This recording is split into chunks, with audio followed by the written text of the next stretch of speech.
अभी कीर्तन की धुन चल रही थी, बड़ा आनंद आ रहा था। जो हृदय में अमृत छिपा हुआ है, जो परमात्मा का रस छिपा हुआ है, इस रस को उच्छालित करने के लिए, इसको प्रकट करने के लिए, जैसे समुद्र में से निकला हुआ चंद्रमा जब पूर्णिमा को प्राप्त होता है, जब पूरा पूरा हो जाता है, तो जिस प्रकार एक माँ अथवा एक पिता अपने पुत्र का आलिंगन करने के लिए अपनी बाहें उछालता है, ऐसे सागर में बड़ी बड़ी तरंगें उछलती हैं।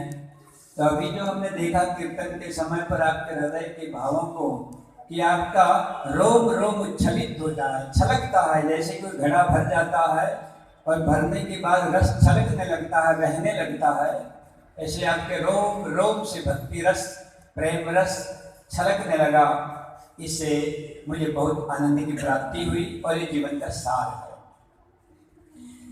हमारे जो कीर्तन सम्राट हैं, आप देखते हैं ये तबले, ढोलक, बाजा, कीर्तन, ये कैसे जड़ पदार्थ हैं, किंतु जब कोई सधे हुए हाथ जब इस पर थाप लगाते हैं, मेरे जैसा अनाड़ी लगाएगा तो धम धम धम की आवाज निकलेगी। फिर सधे हुए हाथ, कलात्मक हाथ जब इसके ऊपर थिरकते हैं, तो आप देखते हैं जड़ में भी एक परम चेतन भक्ति रस प्रकट होता है और हमारे मन को इनकी थाप के साथ हिलाने में, डुलाने में, नचाने में, झुमाने में जितना बड़ा सहयोग करता है, ऐसे कलात्मक रसात्मक इन हाथों के हमारे कीर्तन सम्राट जितने महानुभाव हैं, इनको भी मैं हृदय से नमन करता हूँ।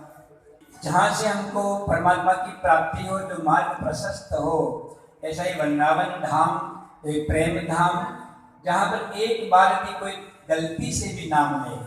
कहा तो ये जाता है कि भगवान कितने कृपा सागर हैं। इसमें प्रियकांत जो भगवान, जो हमारे बांके बिहारी का प्रतिनिधित्व करते हैं, साक्षात परमात्मा स्वयं एक मूर्ति के रूप में प्रतिष्ठित होते हैं।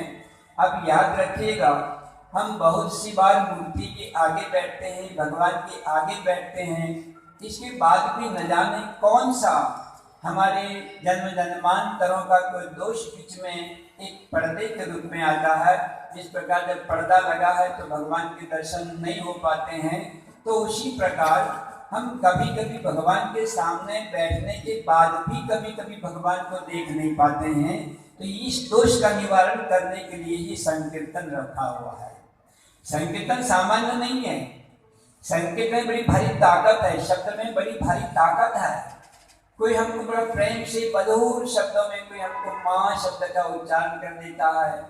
हम लोग अपने गुरु के प्रति जब प्रेम से समर्पित होकर जब गुरुदेव शब्द का प्रयोग करते हैं, तो आपके शब्दों का माधुर्य सामने वाले व्यक्ति को इतना आकर्षित कर देता है, अपनी ओर खींच लेता है कि उसमें एकता स्थापित कर देता है, अर्थात हमारे भीतर के जो भाव हैं को प्रकट कर देता है। शब्द अचिंत्य शक्ति वाले हैं, शब्दों में साधारण शक्ति नहीं है, अचिंत्य शक्ति है। जो सोया हुआ आदमी है उसको भी शब्द जगा देता है, कितनी भी गहराई में हो कि तो शब्द में इतनी शक्ति है, वैसे खींच कर लाता है। जिसका शब्द होता है, जिसका नाम होता है, तो विभेदो नास्ति, नाम नामी न हो। यदि आप सोचें कि राम में और नाम में क्या भेद है, विभेदो नास्ति कश्चन, जरा भी भेद नहीं है। यहाँ जितने भी लोग बैठे हैं, जिसका नाम लेंगे वही बोलेगा, दूसरा नहीं बोलेगा। कितना बड़ा नाम की शक्ति है कि जिसका नाम लेंगे वो बोलेगा। यदि कोई राम कुमार है, कोई कृष्ण कुमार है, यदि कोई कृष्ण है, कोई राम है, यदि राम का नाम लेंगे तो दूसरा कैसे बोलेगा, तो राम ही बोलेगा।